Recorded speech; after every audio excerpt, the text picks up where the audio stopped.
Bom dia, sexto ano. Aula passada, nós começamos a estudar sobre a Idade Média e hoje daremos continuidade. Aula passada, nós vimos que a Idade Média é um período da história da Europa, né, exclusivo da Europa. A Idade Média foi um período que durou aproximadamente 1000 anos, né, foi mais ou menos do século V ao século XV, e que aconteceu especificamente na Europa Ocidental, né, na região onde ficava o antigo Império Romano. Nós vimos também que o conjunto de características, né, desse período a gente denomina como feudalismo. Ou seja, o feudalismo foi o conjunto, né, foi o modo de organização política, social e econômica da Europa medieval. E hoje nós estudaremos cada uma dessas características da Europa medieval. Vamos começar pela sociedade, né? Então, o que é que a gente pode destacar sobre a sociedade feudal? A sociedade feudal era uma sociedade chamada de sociedade de ordens ou estamental. O que é que isso significa dizer?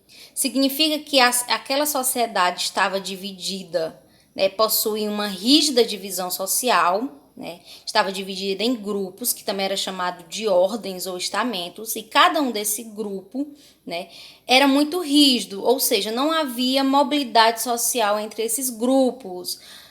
O que significa dizer que dificilmente quem pertencesse a um grupo poderia passar a ser parte de outro grupo, né?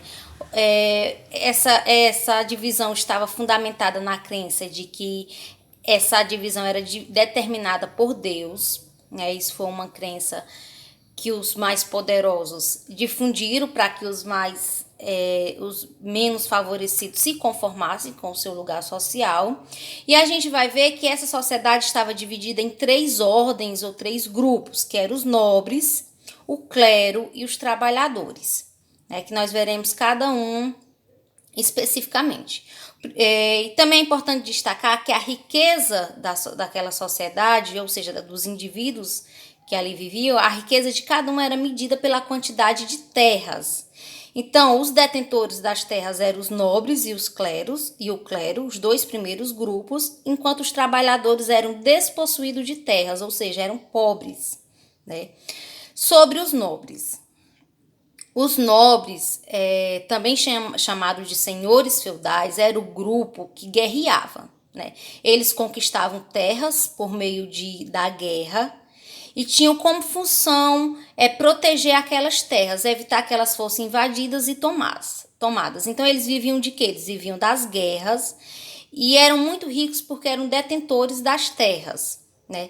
E esses nobres, eles tinham diferentes títulos de acordo com a quantidade de terras, né? Na base estava o senhor feudal, que era dono de um senhorio, ou seja, de um feudo, né? Que também eram chamados de castelões. Acima dos castelões estavam os barões, que possuíam uma quantidade de terra maior, né?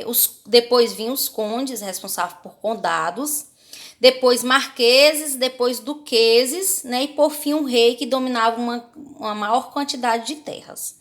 Então, recapitulando, os nobres era o grupo que guerreava e donos das terras. O segundo grupo que a gente vai destacar era o clero. O clero também eram detentores de privilégios, eram detentores de terras, mas o clero se destacava, se diferenciava porque era o grupo que orava, podemos dizer assim, era composto pelos religiosos, né, os integrantes da Igreja Católica. Lembrando que o cristianismo, a religião cristã católica era a única predominante, era a única que poderia ser cultuada na Idade Média. A Igreja Católica tinha grande poder de influência sobre as pessoas, né? E também era uma grande detentora de terras, né? Nós vamos ver que o clero estava dividido em alto clero e baixo clero. O alto clero era a alta cúpula da igreja, ou seja, eram os mais poderosos, né? Que eram formados por bispos, abades e o Papa, que é o chefe da Igreja Católica até hoje. Frequentemente, o alto clero era formado por pessoas que saíam, né, por membros pertencentes à nobreza, ou seja, filhos de nobres, filhos de senhores feudais que se dedicavam à vida religiosa, né, e comandavam a igreja, né, eram os bispos, abades e o Papa.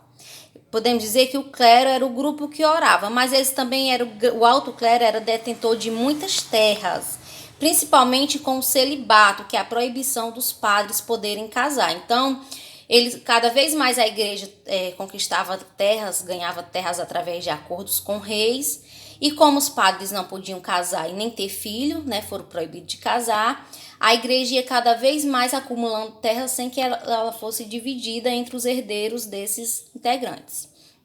E além do alto clero, também tinha o baixo clero, que eram as pessoas mais humildes, frequentemente eram filhos de trabalhadores que se dedicavam à igreja, mas que não possuíam bens, eram os párocos que cuidavam das paróquias e os monges, né? Os monges, como vocês podem, já devem ter ouvido falar, eles vivem nos mosteiros, naquela época eles viviam isolados, e também havia os monges, que eram os monges copistas responsáveis por traduzir, por cuidar dos documentos antigos e reescrever a Bíblia, entre outros livros. E por fim havia os trabalhadores, né? Os trabalhadores eram o único grupo que trabalhava, ou seja, nem os nobres e nem o clero trabalhavam. Então os trabalhadores tinham que trabalhar para sustentar esses dois primeiros grupos. Os trabalhadores eram compostos principalmente por camponeses, ou seja, pessoas que trabalhavam no campo. Lembrando que a maioria das pessoas viviam no campo, viviam dentro da propriedade rural do senhor feudal, né? Mas os trabalhadores estavam divididos em 3 tipos diferentes, né? Havia o servo, que era em maior quantidade, que vai prevalecer durante a Idade Média. Os servos eram camponeses presos à gleba, ou seja, presos às terras. A gleba era as terras do senhor feudal. Então, os servos eram pessoas que trabalhavam dentro das terras do senhor feudal e tinha que cumprir diversas obrigações com o senhor feudal. Ele não era livre, né? Ele era preso à terra. Ele não podia sair na hora que bem entendesse. Mas ele também não era escravo, entendeu? A gente vai já ver a diferença. A diferença entre o servo e o escravo é que o servo, embora não fosse livre, ele não podia ser vendido como um escravo. Destacamos mais uma vez que o servo constituía a maior parte dos trabalhadores e a maior parte da população. Era o grupo menos favorecido, eles eram pobres, viviam nas terras dos senhores e eles tinham que cumprir várias obrigações, pagar vários tributos aos senhores, né? E eram os únicos que trabalhavam para o clero e para os nobres. Havia também o vilão, que eles também trabalhavam no campo, mas eram livres, certo? Eles trabalhavam em uma propriedade, mas sem se prender a ela, ele podendo sair dessa propriedade quando quisesse. Só que com o tempo, como as invasões foram aumentando, os vilões começaram a se tornar servos, eles começaram a se vincular às terras de um determinado senhor para serem protegidos dessas invasões, dessas guerras. Então, quando ele se vinculava ao senhor, ele se tornava um servo e ficava preso à gleba. Havia também os escravos, que era em menor quantidade, um número bem reduzido, né? Desde o final do Império Romano, o número de escravos foi diminuindo cada vez mais. E os escravos eram propriedade do senhor, né? A diferença entre o escravo e o servo é que ele era propriedade. Ele podia ser transferido, podia ser vendido. Só que os escravos eram bem menor quantidade e foi cada vez mais reduzindo. E frequentemente eles ficavam com os trabalhos domésticos. Então a gente pode destacar que na sociedade feudal a principal relação de trabalho, né, desse período da Europa medieval era a servidão, né, baseada nesse tipo de relação de trabalho, em que o servo estava preso à gleba e tinha que cumprir várias obrigações. Então, destacamos mais uma vez que servidão é a relação de trabalho predominante da Idade Média e é diferente da escravidão, porque na servidão o servo ele era preso à gleba, não era livre, mas também não era uma propriedade do senhor, ok?